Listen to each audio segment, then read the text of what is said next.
Assalamualaikum warahmatullahi wabarakatuh. Jumpa lagi dengan saya Tutor Gabut Official. Gabut Official. Selamat siang kawan-kawan. Kumaha wartosna daramang. Piye kabare Mas? Apik-apik wae to. Ya apa kabare Cak? Apik ta? Geng-geng kabare. Apa rungana? Apa kareba? Ke apa kabare? Bagaimana kabarnya? Semoga kesehatan dan kebahagiaan selalu menemani hidup Anda. Baik kawan. Saya ucapkan terima kasih kepada Anda yang baru pertama kali menemukan video ini ya. Yang baru pertama kali menemukan Tutor Gabut Official. Jangan lupa di subscribe, kemudian nyalakan loncengnya agar ketika Tutor Gabut Official, The Gabut Official mengupload video baru, Anda mendapatkan notifikasinya.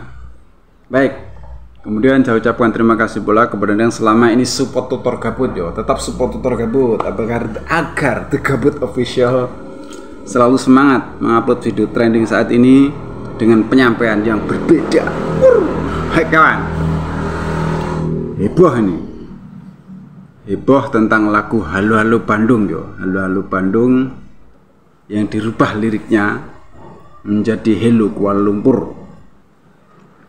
Padahal katanya lagu ini sudah dari 2018 gitu. Ini menjadi ramai banyak dibicarakan. Salah satunya saya juga pernah mengunggah tuh yang kemarin itu. Dan mendapat tanggapan dari Bapak Duta Besar yang di Malaysia ya, di sebuah acara TV. Kita simak sebentar ya, kita cuplik sebentar tanggapan beliau. Ada di India, namanya itu epicentrumnetwork.id yang ininya ya, domainnya itu. Kalau kita teliti ya, coba tadi saya minta staf untuk meliti, dan itu sudah diunggah itu 30 Juni 2018. Jadi ini bukan barang baru juga. Saya tanya kepada teman-teman yang sudah lama di sini, nggak pernah dengar juga. Lalu saya tanya kepada teman-teman Malaysia, nggak tahu, dan di sekolah-sekolah Malaysia pun tidak ada yang mengajarkan anak-anak sekolah katakanlah menyanyikan lagu itu. Jadi ini kan kreativitas lah ya, kreativitas seorang content creator yang saya nggak tahu tujuannya apa. Mungkin saja itu tujuannya komersial supaya banyak subscriber, banyak orang yang menonton. Tetapi yang jelas kita belum dapat menyimpulkan bahwa ini dilakukan oleh orang Malaysia dan juga dilakukan di Malaysia misalkan. Jadi kita harus memastikan dulu gitu ya, karena sampai saat ini saya sudah mencoba meneliti, belum sampai ada kesimpulan itu. Yang jelas URL-nya itu, alamat domainnya itu ada di India ya, bukan di Malaysia. Baik, setelah kita lihat bagaimana tanggapan Bapak Duta Besar bahwa lagu ini sudah diunggah 2018 dan domainnya ada di India. Tapi kita juga tidak bisa mengatakan siapa ini orang.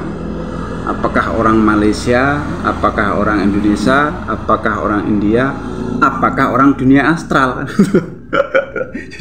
jadi nggak tahu ini orang mana yang membuat. Terlepas dari teori siapa yang membuat, ya, dari teori siapa yang membuat, kita melihat dari segi keuntungan yang didapatkan dengan adanya lagu ini. Kalau dari segi kreativitas YouTuber yang dikatakan beliau tadi itu bebas, YouTuber itu bebas mengekspresikan diri gitu. Tapi dalam artian bebas ekspresikan diri ini juga harus dipikir juga, tidak hanya sekedar untuk mencari subscriber, tidak seperti itu.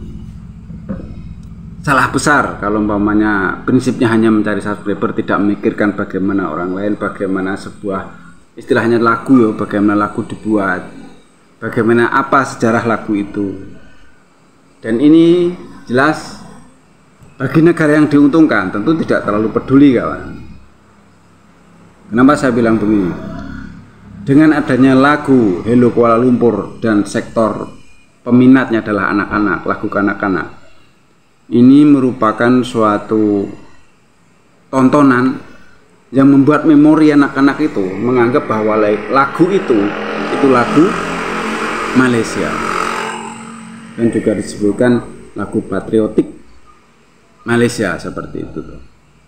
Karena tuh anak-anak yang menonton, jelas ini merupakan sebuah pencucian yo, pencucian otak.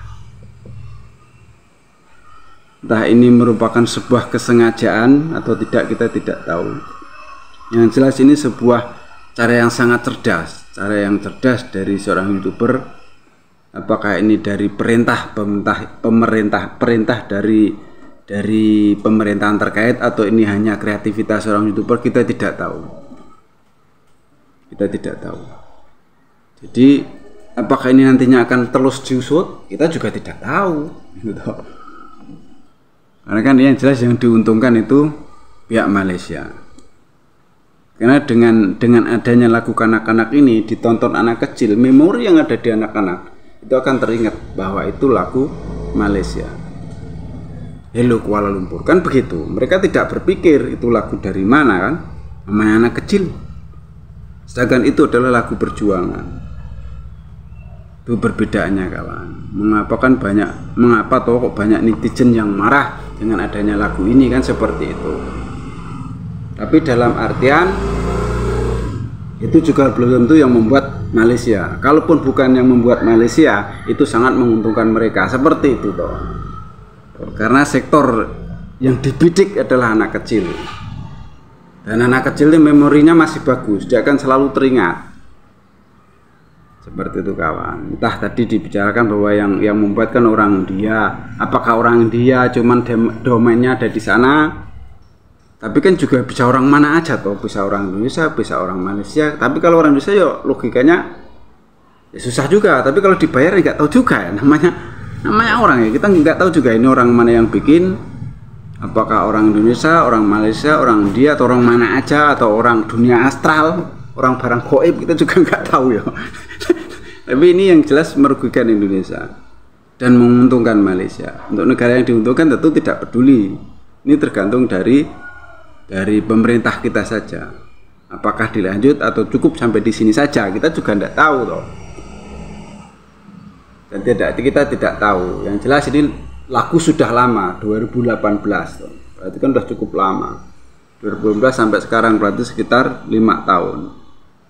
Cuman booming hari ini dan ditanggapi di banyak netizen, termasuk saya juga mengunggah videonya, menanggapi, mereaksi toh, bahwa lagu ini lagu perjuangan, kenapa harus seperti ini, kan seperti itu toh. Dan yang jelas itu tadi, balik lagi yang diuntungkan, yang nggak mungkin, nggak terlalu peduli ya orang diuntungkan, meskipun katanya di sana tidak ada ya, tidak ada. Bapak tadi kan ngomong tidak pernah teman-temannya mendengar, tidak pernah diajarkan sekolah, tapi kan di kanal YouTube, dan yang nonton anak-anak kecil, masalahnya kan begitu toh. Dan anak kecil memorinya pasti menangkap itu lagu Malaysia, kan begitu masalahnya. Seperti itu, kawan. Jadi berbagai macam pandangan ya bisa dia dari sudut mana kita melihatnya. Sudut hukum atau sudut segala macamnya lah ya, sudut pembuatan lagu berapa not itu bisa disebut menjiplak atau tidak, seperti itu, atau dari mana. Kalau dari sudut keuntungan, jelas yang diuntungkan adalah Malaysia, karena kan ditonton anak kecil dan memori anak kecil itu bersih, dia akan menangkap, seperti itu. Ya, kita lihat aja nanti kedepannya bagaimana, apakah ada lanjutannya untuk mencari siapa yang domain India itu. Apakah dicari atau stop sampai di sini, kita juga tidak tahu. Kita lihat aja nanti perkembangan ke depan. Tapi yang jelas merubah sebuah lagu perjuangan menjadi lagu anak-anak, inilah yang jadi pertanyaan kita.